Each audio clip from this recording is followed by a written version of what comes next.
చినకాకాని వద్ద అంజుమన్ సంస్థకు చెందిన భూములను ఇండస్ట్రియల్ కారిడార్ పేరుతో దారాదత్తం చేసే ప్రయత్నం విరమించుకోవాలని వైఎస్ఆర్సీపీ మైనార్టీ విభాగం జిల్లా ప్రధాన కార్యదర్శి షేక్ సుభానీ అన్నారు. సోమవారం దుగ్గిరాలలో సుభానీ మీడియాతో మాట్లాడారు.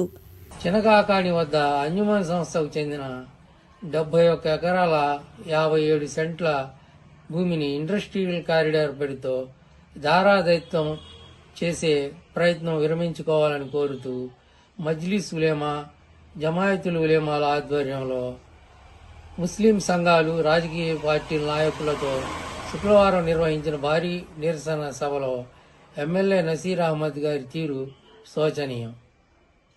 ముస్లింల వక్ఫ్ ఆస్తులను కార్పొరేటర్లకు కట్టబెట్టడం తగదు. ముస్లింలు అన్ని రంగాల్లో వెనుకబడి ఉన్నారని సచార్ కమిటీ నివేదిక స్పష్టంగా చెప్పింది. వారి అభ్యున్నతికి కృషి చేయాల్సిన ప్రభుత్వాలు అంజుమన్ ముస్లిం ధార్మిక సంస్థల వక్ఫ్ భూముల భూసేకరణ చట్టం ద్వారా సేకరించడానికి జరుగుతున్న ప్రయత్నంపై అంజుమన్ అధ్యక్షుడు, రాష్ట్ర Waqf board director MLA Nasir Ahmad గారు అంజుమన్ భూమిని కాపాడుతాను అని చెప్పకపోగా మరో విధంగా మాట్లాడడం దారుణం.